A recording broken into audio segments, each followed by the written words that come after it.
Instead of lying down on my phone. You might have to hit the space bar. Yeah. The writing on the wall this week. Here we go.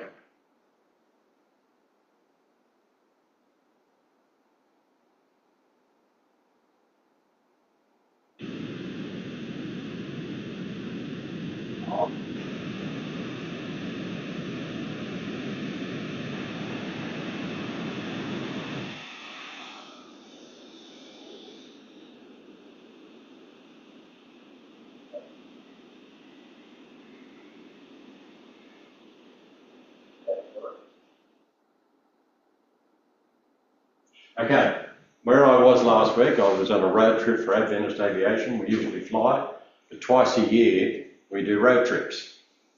Okay, and the reason we do that is that when we fly out for a day, you really don't get to meet people. So on these trips, we actually go to the farms, go to the houses, spend time with people. We do that about twice a year. So my flying buddy and I went out last Tuesday, 6 a.m. and got home Thursday at 9 o'clock. Did about 1,800 kilometres, but this is what AAA does. That's our logo, and logos are supposed to tell a story, aren't they, about what the company does. So in here, the AAA logo, red illustrates Jesus' blood shed for us. Blue indicates his law of life, as the 10 Commandments. Remember the tassels around the bottom of the priest in the Old Testament. White, of course, stands for Christ's righteousness of freely to us. And the three angels represent the 3 angels flying in the outback of South Queensland Conference with the everlasting gospel, and that reflects Revelation 14, the last message for the world. The motto of Adventist Aviation, by the way, Adventist Aviation has been going 70 years. Okay, 70 years. Okay, so I'm only one in a long line. So this is our motto. How then shall they call on him in whom they have not believed? And how shall they believe in him of whom they have not heard? And how shall they hear without a preacher? And how shall they preach unless they are sent? As it is written, how beautiful are the feet of those who preach the gospel of peace, who bring glad tidings of good things. And that, of course, applies to every Christian, not only just to Adventist Aviation. So what do we do? By air, rail or road, the gospel must go to all corners of our conference. Where do we go? Well, that's the South Queensland Conference. In that rectangle, on the coast there, you'll see that little circular oblong thing. That's where most of our churches and most of our activity goes. But outside that circle thingy, our conference is 300,000 square kilometres. It goes from the Gold Coast up to a place called St Lawrence, which is 180 kilometres north of Rockhampton. It goes from there, how come that went small? Oh, it goes from there right over into the Northern Territory, all the way down into Southern Australia and follows the border all around. Out there are 100,000 souls as of the last census. That's AAA's church, okay? So it's a big place, it's a huge number of people, and like I said, we've been doing that now since the 1960s. They're the places that we currently go. Starting up the top, we've got Longreach, we go to Tambo, Isisford just under Longreach. To the right of Longreach is Barcoolen. We come down, straight down to Quilpie, Charleville, all the way down, Dirranbandy, St George, Roma, Chinchilla. And we get requests to go everywhere. We really do, but resources just don't allow that to happen. So do we have a plan? Well, the plan is really a dream, and it's Christ's dream. Australia for Christ in 2028, this is our current plan. I don't know if you know, but in 2016, there was a program called Rwanda for Christ by our church. They baptised 400,000 people. Of course, it's happened in other places. The most recent is in PNG last year, where they did Australia for PNG for Christ. 500,000 were baptised.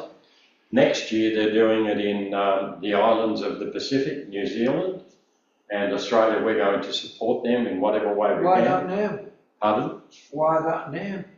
Australia for Christ. No, Rwanda for Christ. Why not now? Because that was held in Rwanda.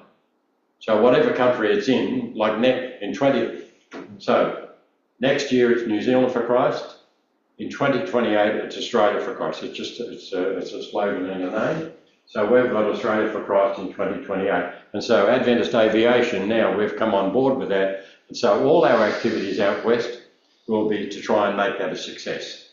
Okay? And that should be the goal of this church too, to make it a success. There are many Indigenous communities out there. Yeah, there are. And we have a tremendous Aboriginal group that actually has just been David Garrard, the pastor of Birmingham, was the leader of that for Australia for a while, so we should get him here one day to Because talk. they're really doing it tough out there. You know, the price of, with the Tell me about it, I've just been there, yeah, feeding myself. with the expenses rising, they get charged phenomenal amounts for their groceries. And Well, they do.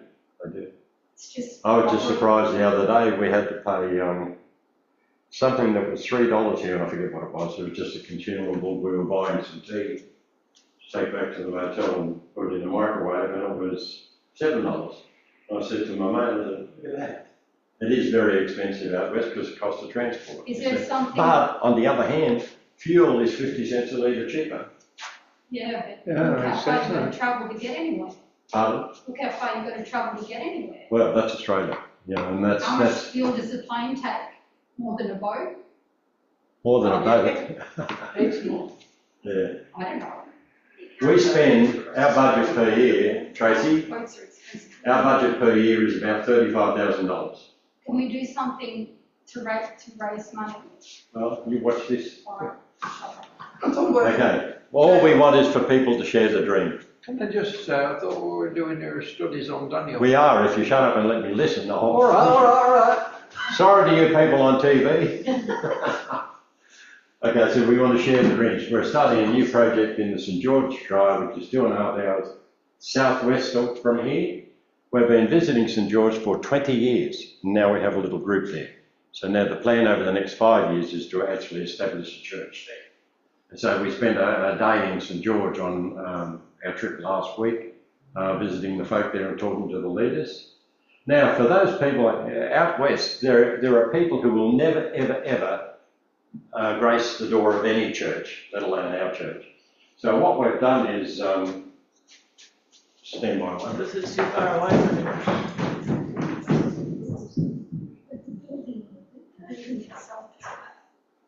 Make a church under the tree.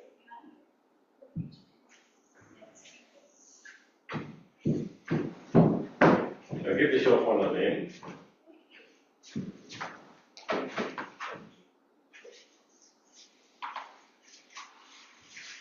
Oh, no, it's just going to be finished. So what we did is we designed, got a graphic designer to design an online church for these folk out west. And what we do to them, and you saw at the start of the video where Wendy and the other actors were delivering little gift bags. Remember that at the start of the video to the people out there? That's what we do for those folk. And we give them access to this website, which is their online church. Okay, and so they can have all those things there, they can just click on them and get served. Now that site's currently being updated. Like, how big did you say that property was with so many Million acres. million acres to one property? Yeah. Yeah. Okay, so that's the Outback Church of the Air, which is for people that will never get to church. And we talk to them. Okay, so that's what Adventist Aviation does. And now we'll go on to our annual seminar. So that's what I was doing last week. So can I just ask, do you have many people that go online and watch this around us? Look, there's no way we've got a tracking that at the moment, but we're working on that. We've just got a new girl from some country town. I forget where she is. I know her. But she's going to take charge of all our social media, and look after that. Because what's their reception like out there? Is it- Like it's, but there are black spots, when we drive along, for example, between, say, St George and Gundawindi, you might drive for an hour with no cell reception, because they just don't have enough towers out there. But where you've got reception, it's quite good. It's only Telstra, nothing else works out there. Is that pretty? Father, as we review our lesson today, dear Lord, we just want to thank you that we can participate in the preaching of the gospel and the learning of the gospel too, so that we can teach others what you have shown us. So we thank you for your presence today and we pray for your inspiration. In Jesus' name. Amen. Can I just say this is the church's version of a flying doctor? Well, it's a similar idea. Flying doctor actually came from programs like that. And that's a good story. I got a book on that. I'll later. And by the way, there are other. The Baptists have an aviation program. The Salvation Army have an aviation program. I don't know how active they are because we don't see them too often, but now and again we run into them. In the islands, they're a lot more active, of course. Okay, Daniel, the Knight of Lions. On the front page, we've got a carefully hatched plan results in challenging Daniel to compromise his faith or face a terrible fate. What would Daniel do? It's interesting. While I was in a certain town last week, we were having lunch with a notable person in that town, and we sat down to lunch in this a really nice cafe, and we just bowed our heads and thanked the Lord for our food. And at the end of the talk, our discussion with this person, I said to her, are you happy to pray in public? And she went, oh. I said, it's okay, I'll pray.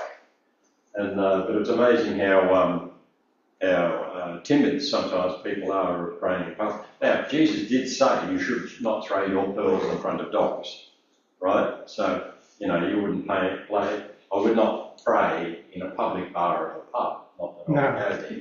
But there are certain places that I think are okay, providing you don't disturb other people. And it wasn't a long prayer anyway, but it was the only opportunity we had to close with prayer on this particular occasion last week. But I was just looking at here, do we compromise our faith or face a terrible fate? What would Daniel do? So over on page 2 it says, look for these points in the lesson. A king and a prophet caught in a death plot, wild beast tamed by an extraterrestrial being. The prayer that should have cost Daniel his life but saved it, and God's power revealed through faith and prayer. I'll get you, Tom, to start reading that bit under Daniel's advice, please. In the man-to-man fighting of Babylon's last night, Daniel's life was spared. Perhaps his escape was due to his age or his high reputation. More likely, however, God's hand was over him. His work was not yet finished. The Persians, too, might have wanted Daniel alive. During the many years of their contact with the Babylonian court, they must have learnt about his outstanding wisdom and excellent spirit. Also Cyrus himself, now the ruler of their entire empire, could be Cyrus, I'm not sure. Yeah, I would say that. Could have known about Cyrus' prophecy. 150 years before Babylon's fall, Isaiah had actually named Cyrus as Babylon's future conqueror. See? Okay, let's turn over to Isaiah and we'll read that. It's page 701 in your seminar Bibles, and it's Isaiah 44:28 to 45:5. Tracy, would you read that for us when you got please? Page 701. Once again, Isaiah. So it's Isaiah 44:28 to Isaiah 45:5. 44:28 Mm-hmm. to It's 45. a normal. To 45. Verse 5. Yeah, got it. Is everybody got it? Yeah. Everybody right? Yes. Thanks, Tracy. He says of Cyrus, he is my shepherd, and he shall perform all my pleasure, saying to Jerusalem, you shall be built, and to the temple, your foundation shall be laid. Thus says the Lord to his anointed, to Cyrus, whose right hand I have held, to subdue nations before him, and loose the armies of kings to open for him the double doors, so that the gates will not be shut. I will go before you and make the crooked places straight. I will break in pieces the gates of bronze and cut the bars of iron. I will give you the treasures of darkness and hidden riches of secret places, that you may know that I, the Lord, who call you by your name, am the God of Israel. For Jacob my servant's sake and Israel my elect, I have even called you by your name. I have named you, though you have not known me. I am the Lord, and there is no other. There is no God beside me. I will gird you, though you have not known me. Okay, so that was the Lord's message to Cyrus, and we'll talk a little bit more about that in a moment. But continuing, it says, after the conquest, Darius the Mede received the kingdom, Daniel 5 verse 30, evidently appointed by Cyrus, because it was his uncle. We know that from history now. When Darius appointed his governors, he considered making Daniel prime minister. This did not please everybody. Jealousy raged in the palace. Where have we read that before? In Daniel 2, didn't we? At a secret meeting of rival officials, it was decided to do away with Daniel. He had weathered other life-threatening crises before, but none so horrifying as this one.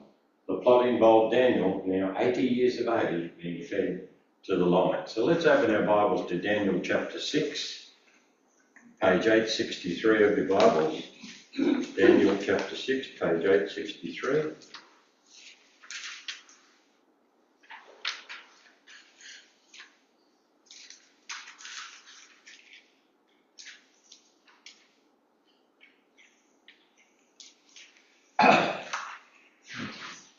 And Wendy, if you'd start reading for us, can you please? Daniel 6, where to? Verses Do you want 1 through to 5, please. 1 to 5. It pleased Darius to set over the kingdom 120 satraps to be over the whole kingdom, and over these 3 governors, of whom Daniel was one, that the satraps might give account to them, so that the king would suffer no loss. In this Daniel distinguished himself above the governors and satraps, because an excellent spirit was in him, and the king gave thought to setting him over the whole realm. So the governors and satraps sought to find some charge against Daniel concerning the kingdom, but they could find no charge or fault, because he was faithful, nor was there any error found in him.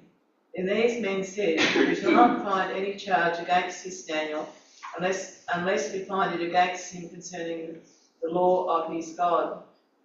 Okay, so in question 1,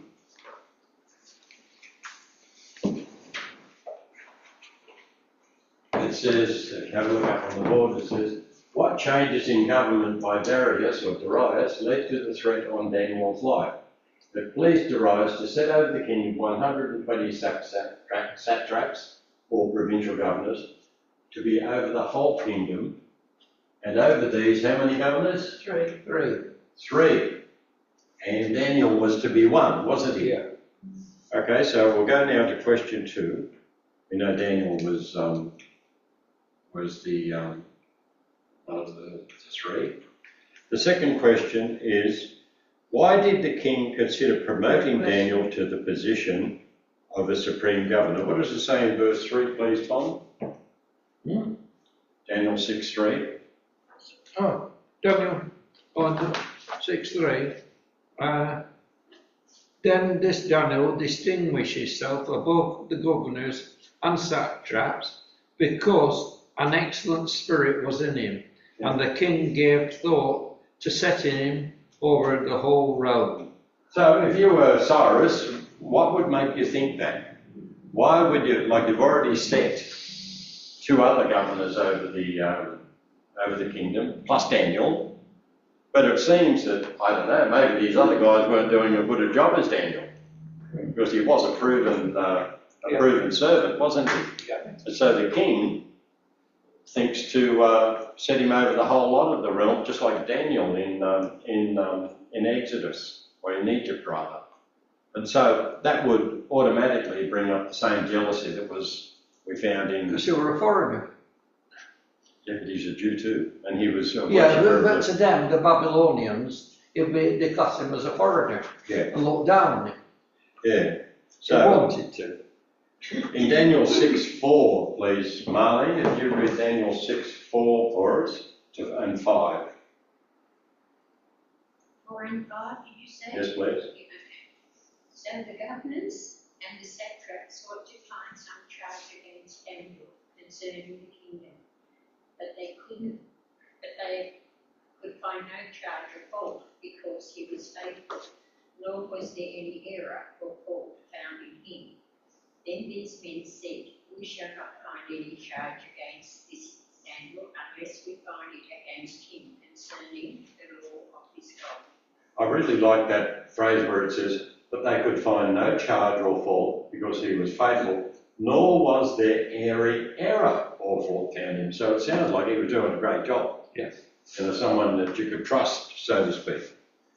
Okay, so down the bottom of page 3 on our lesson, we go down to question 4, and it says, enemies emerge quickly when it comes to politics, especially when favoured appointments are being made. You know, and I was only thinking in today's world, you know, probably politics is still the same. Some contenders will stoop to anything to bring down their rivals. Usually they start with fitness for office, track record, or allegations of corruption. Ring a bell? I Okay, know in the Philippines, they get their rivals killed. they do. Yeah. Yeah, in Australia and America, we put them in jail. Okay, how successful were, this is the top of page 4 now, how successful were Daniel's opponents in their attempt to discredit him? They could find no charge or fault because he was what? Faithful. He was faithful, and that's really, you know, when you look at the life of Daniel, actually, did you know that in the Bible there is no sin recorded against Daniel? Isn't that interesting? I mean, we're all sinners, I know that, Romans tells us that, but there was no sin recorded against Daniel in That doesn't mean to say you were sinless. No, I'm not saying that, yeah. You know, but he was a pretty good person. Yeah, he was pretty upright, I think. Okay, question 5, please. Alan, would you like to read question 5 for us? Yes.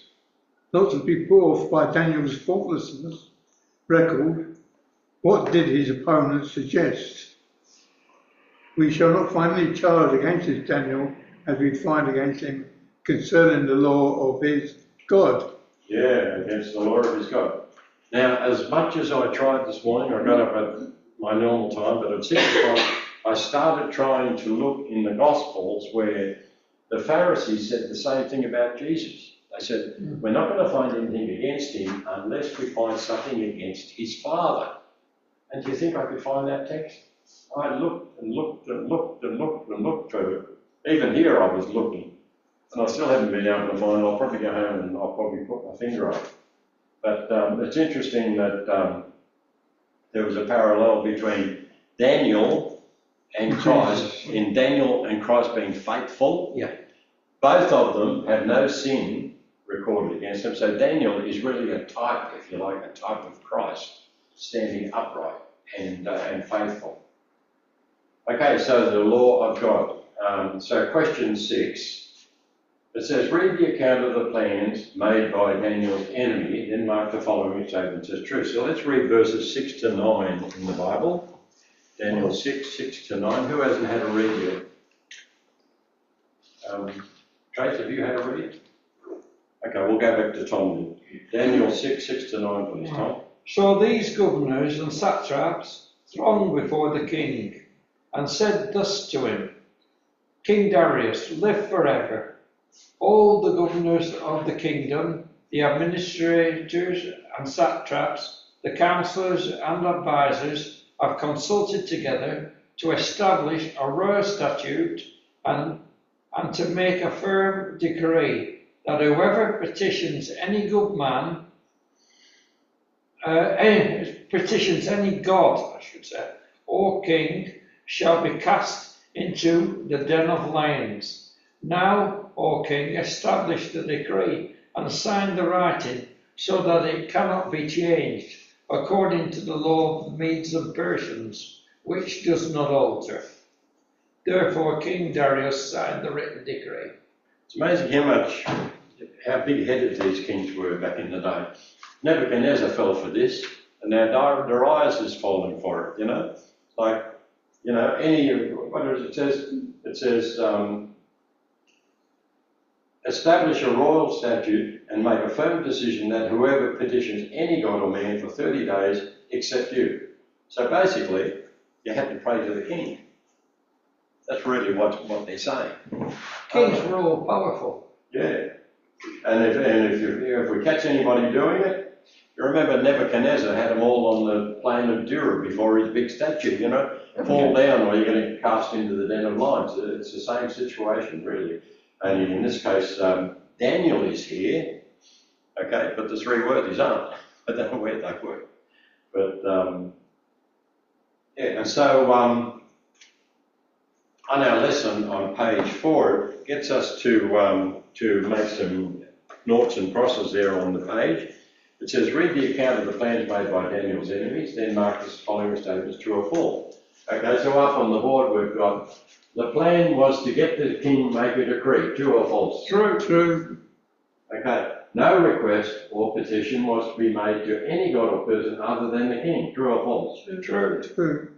The ban on prayer was for a period of 50 days. False. 30 Right. days. 30 days, yeah. Anyone found guilty of breaking the ban would be executed by hanging. False. False. The law of the Medes and the Persians could be changed only if 10 or more people signed a petition. False. The law of the Medes and the Persians could not be changed even by the king. True. Yeah. Okay, up on top of page 5, Daniel and the spies, question 7. This is Daniel 6:10, page 863. And I'll get you to read that, please, Alan. Daniel 6, verse 10. Page 610. 610. Yep. Okay. Now, when Daniel knew that the writing was signed, he went home and in his upper room, with his windows open toward Jerusalem, he knelt down on his knees 3 times that day and prayed and gave thanks before his God, as was his custom since early days. So did Daniel forget about the decree, you think? No, he wasn't going to compromise. I doubt it. Yeah, and so in the lesson it says, I think that's interesting that he prayed towards Jerusalem, because that is the area, the way the Muslims used to pray towards Jerusalem, but Muhammad changed it to Mecca. to Mecca, Yeah. Okay, so the question in our lessons number 7, Daniel 6:10 is, although Daniel knew about the plot to kill him, what did he do? He went home and prayed as usual, Yeah. regardless. Why he exposed himself at the window, we'd have to ask him that, but that was probably where he Stand up for prayed. his faith. That's probably, That he was standing up for his faith. yeah, but that was probably where he prayed normally. We normally pray in our special As places, usual. don't we? yeah. Okay, so Alan, if you'd continue reading Daniel 6 and verse 11, question 8. Okay. Who waited outside Daniel's window to catch him breaking the newly signed law? Thanks, Alan. 11. Yep. Then these men assembled and found Daniel praying and making application before his God. And they went before the king and spoke concerning the king's decree. Have you not signed a decree that every man who petitions any god or man within 30 days, except you, O king, shall be cast into the den of lions? Yeah. So, who waited outside Daniel's window to catch him breaking the newly signed law? Then these men assembled and found Daniel praying. Yeah. Question 9. Read the report that was taken back to the king. Notice that while most of the report was true, one part was totally false. So, Marlene, would you read verses 12 and 13 for us? And the question is, what lie did it contain? And 5, 13, was it? 13 and 14, please, yes.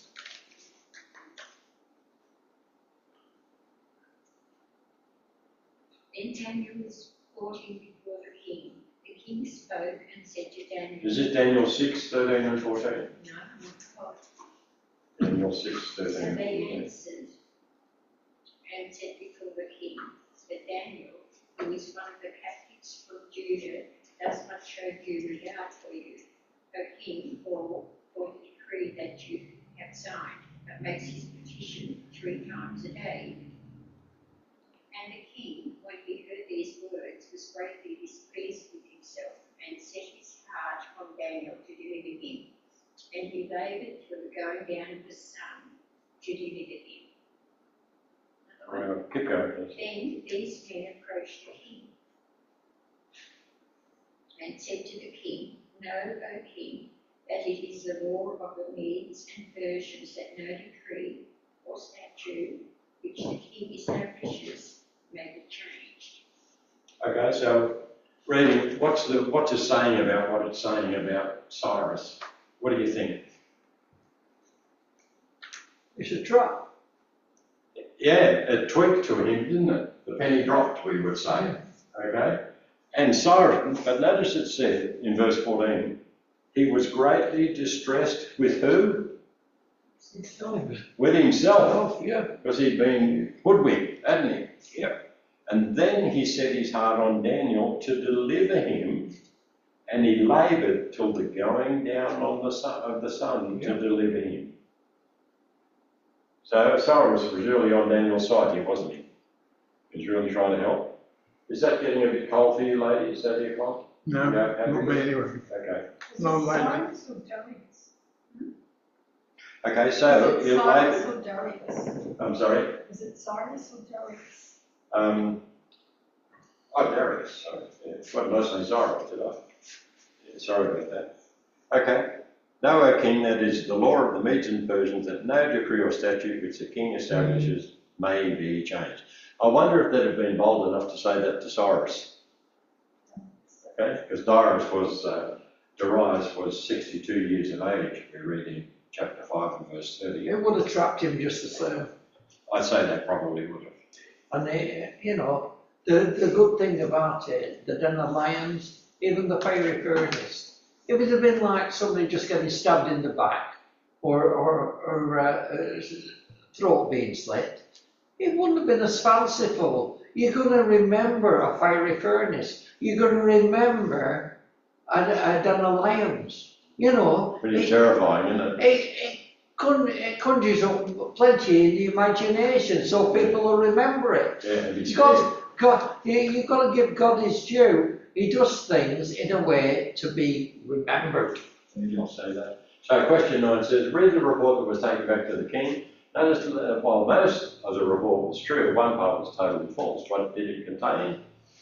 That Daniel had no regard for the king. Okay? Just to set the king against him. In question 10, how do we know whether the king cared about Daniel and whether he recognised Daniel's right to freely worship?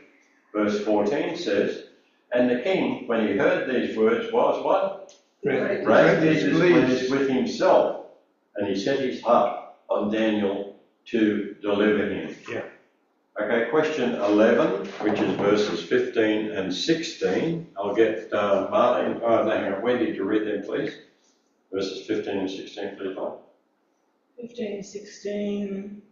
Then these men approached the king and said to the king, Now, O king, that it is the law of the Medes and Persians that no decree or statute which the king establishes may be changed. So the king gave the command, and they brought Daniel and cast him into the den of lions. But the king spoke, saying to Daniel, The God whom you serve continually, he will deliver you. Okay, and so in question 11, it says up on the board, Darius would have done anything to rescue Daniel, but the supposed unchangeableness of Persian law finally forced the king to take action against him. How was Daniel, the lawbreaker, to be punished? And the answer is, so the king gave the command, and they brought Daniel and cast him into the Den of lions. den of lions, which is probably not a good way to go. Okay, question 12. This is Daniel 6:16, please. Alan, would you read that? 6:16. So the king gave the command, and they brought Daniel and cast him into the den of lions. But the king spoke, saying to Daniel, "Your God, whom you serve continually, he will deliver you." Yeah.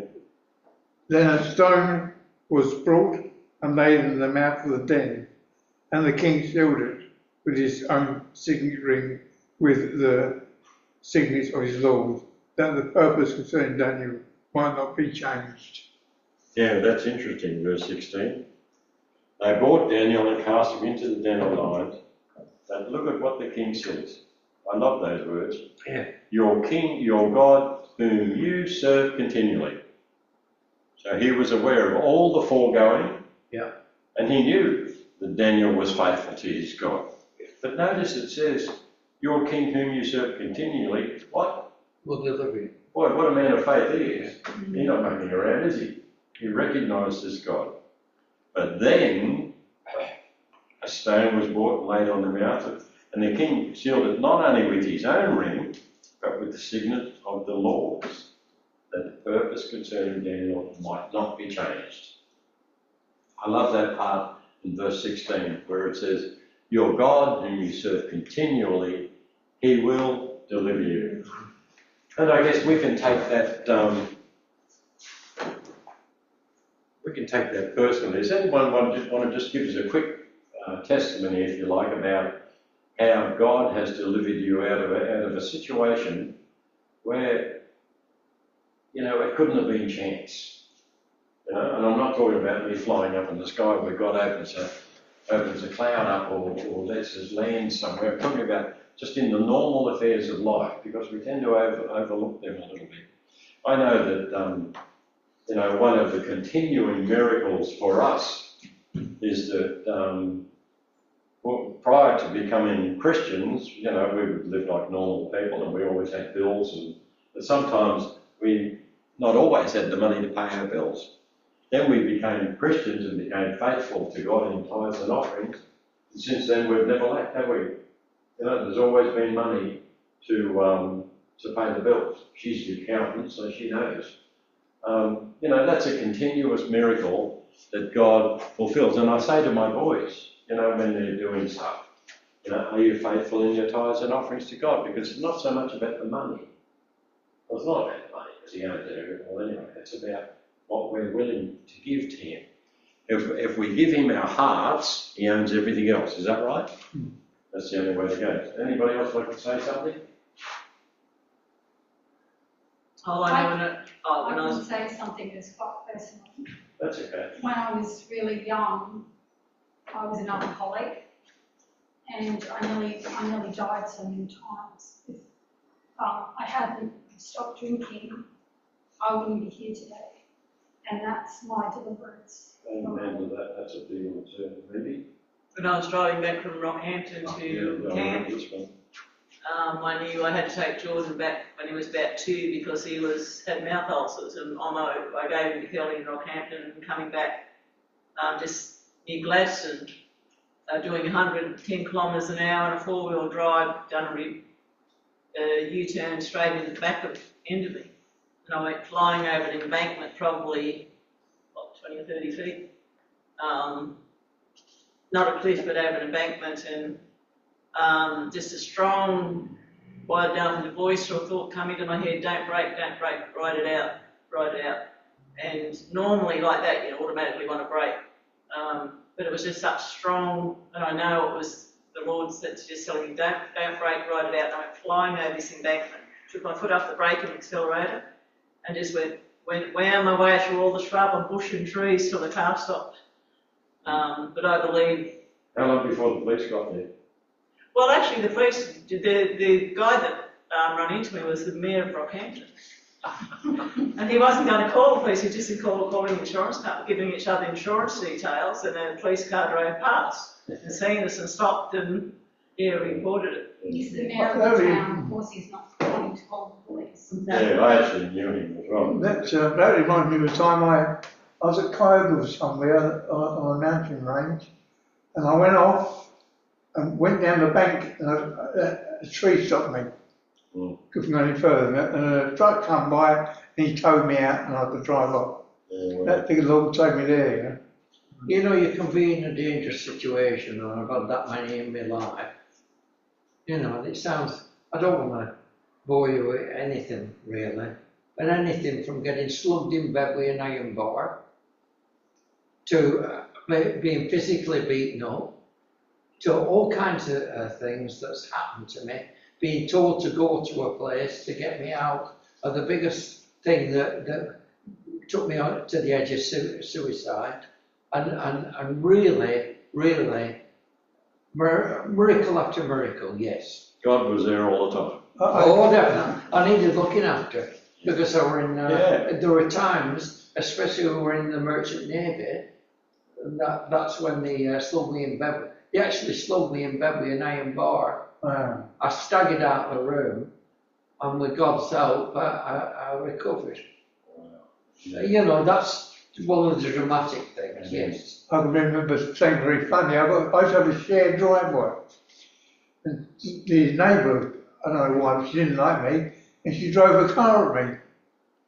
And she hit her fence post and smashed all the car up. So I burst out laughing. But that was the Lord stopping. She drove into the fence post. Okay, let's move on. Number D, survival through faith. On page 5, it says in Daniel 6:17, and we read, there's 3 precautions were taken to make sure that Daniel could not escape from the lion's den. What were they? They were what? A stone was laid on the mouth. Mouth of the den. The king sealed it with his signet ring. And, verse 17, the signets of his lords. Question 14 down the bottom. Let's read Daniel 6, 18 and 19. Daniel 6, 18 and 19. Who's got that? Yeah, so 18 and 19. now the king went into his palace and spent the night fasting. And no musicians were brought before him. Also his sleep went from him. Then the king rose early in the morning and went in haste to the den of lions. That is just amazing, isn't it? And when he came to the den, he cried out with a lamenting voice to Daniel. The king spoke, saying to Daniel, Daniel, servant of the living God, does your God whom you will serve continue able to deliver you from the lions? He did. That's kind of adorable, the way Darius, and it shows his character. I mean, Darius and Cyrus were just really like good men. And you can see God working with them, you know? Yeah, and Cyrus is an example of Christ. Yeah. Okay, so have a look here, up on the board. Was the king troubled over what he had done? Place a tick next to those true statements which help you answer this question. The king lost interest in his food. True or false? Well, it's false because it said he fasted. There's a difference between fasting and losing interest in food. There is a difference. It can be Yeah, both. there is a difference. Okay, he did not want to listen to his usual evening music program. Yes. That's true. He could not sleep. That's Yes. true. Now, he prayed all night to the gods. What does the Bible say? No, it doesn't say that he doesn't. Okay, 6, 18 and 19, what does it say? Doesn't say that he Now, prayed. the king went to his palace in 18 and spent the night fasting, and no musicians were brought for him. Also, his sleep went from him. Doesn't say that he spent the night praying to his God. But I bet you he must have prayed to somebody. Well, when you think we fasted, so he didn't lose interest in food, Maybe he he fasted. prayed to Daniel's God. Yes.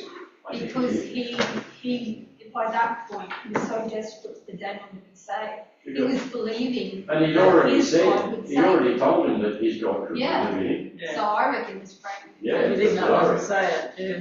So, I don't know, did I miss one there? I don't know. Oh, there's no tick on that one. Okay, he left his palace early in the morning and went to the lion's den. We know that he did that. Okay, question 15. Someone read Daniel 6 and verse 20, please. Daniel 6 and verse 20. And when he came to the den, he cried out with a lamenting voice to Daniel. The king spoke, saying to Daniel, Daniel, servant of the living God, has your God, whom you serve continually, been able to deliver you from the lions? Yes. I'm just trying to find out where I am at. Okay, question 16. What good news echoed up from the den? Marlene, would you read 21 and 22 for me, please, of Daniel 6? Then Daniel said to the king, O king, you forever. My God sent his angel and shut the lions' mouths so that they have not hurt me, because I was found innocent before him, and also, O king, I have done no wrong before you.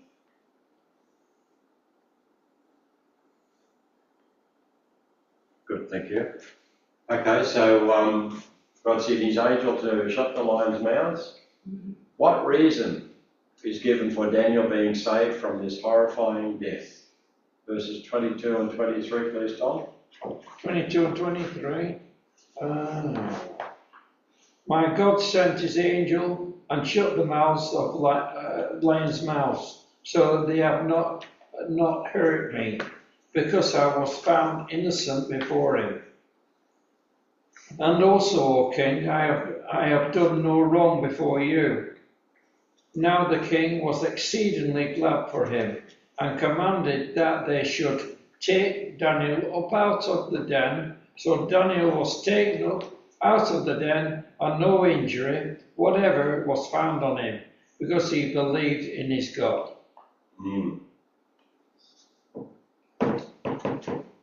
Let's just keep reading a little bit. That's interesting. You want to carry on? Tom? Yeah.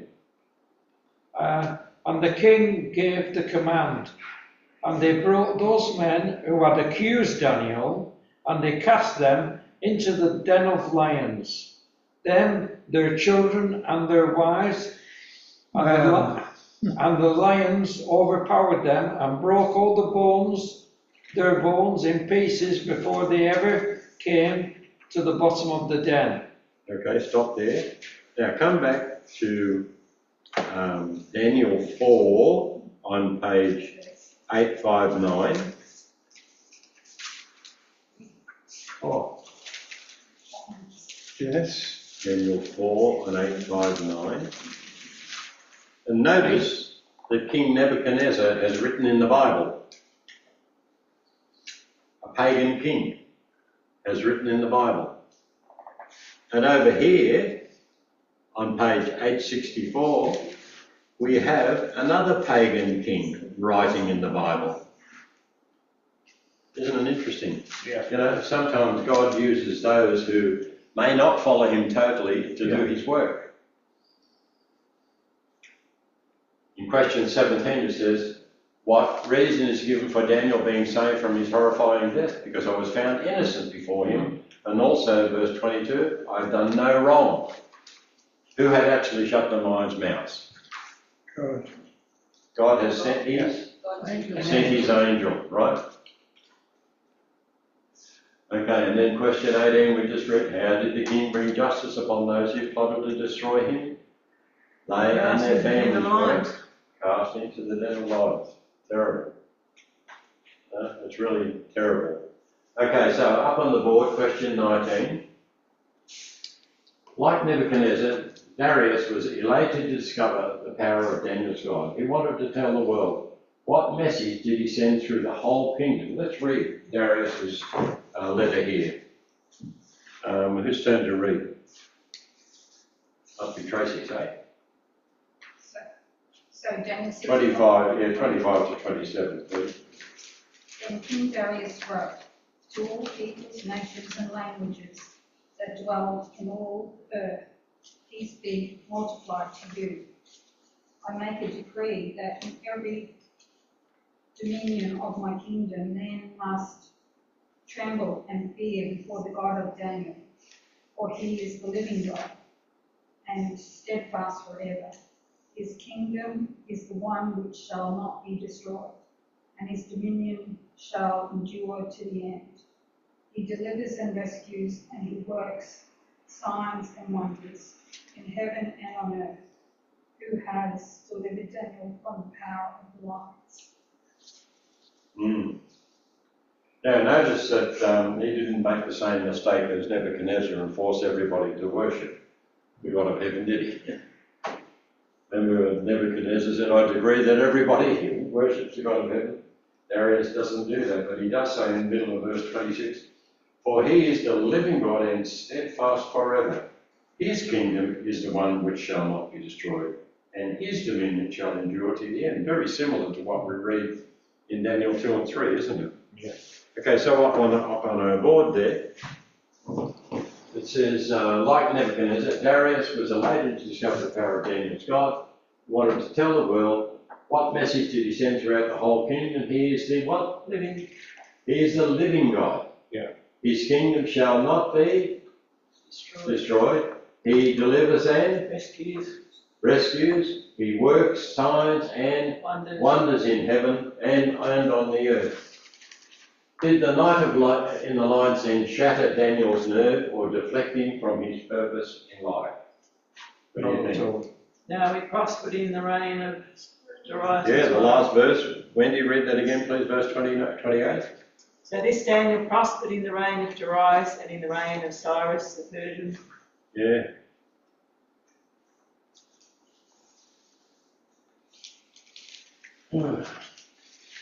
Okay, so we're up to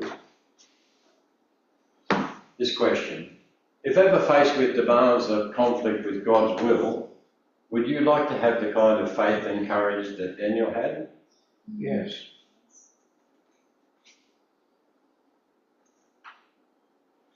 Awesome. Okay, coming on to the review quiz. Underline the correct answers. The king who first ruled Babylon after the conquest of Belshazzar was who? Darius the Mede or Cyrus the Great? That's a good one, isn't it? Darius. Darius the Mede, correct.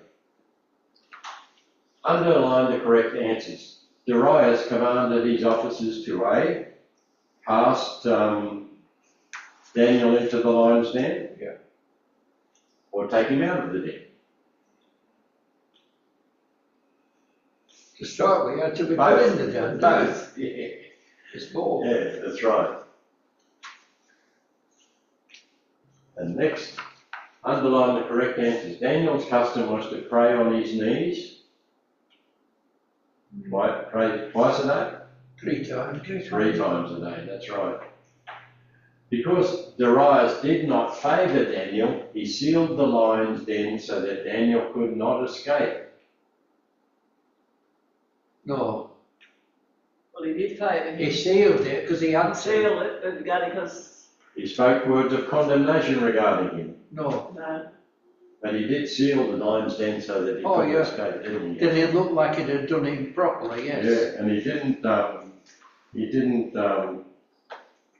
condemn Daniel. Darius wrote to all nations about his great victory over Daniel's enemies or about God's power to deliver Daniel. B.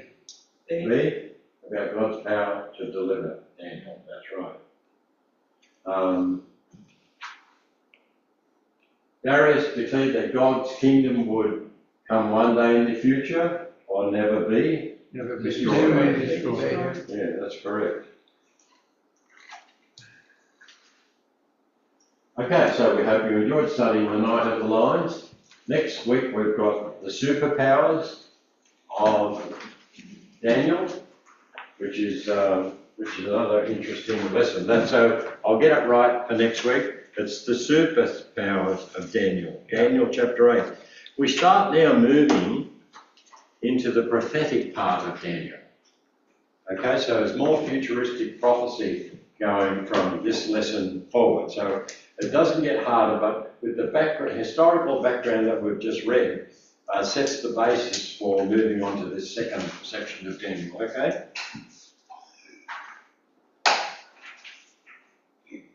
All right, let's just, we have a volunteer to close for prayer today. Would you like to pray for us to close for prayer?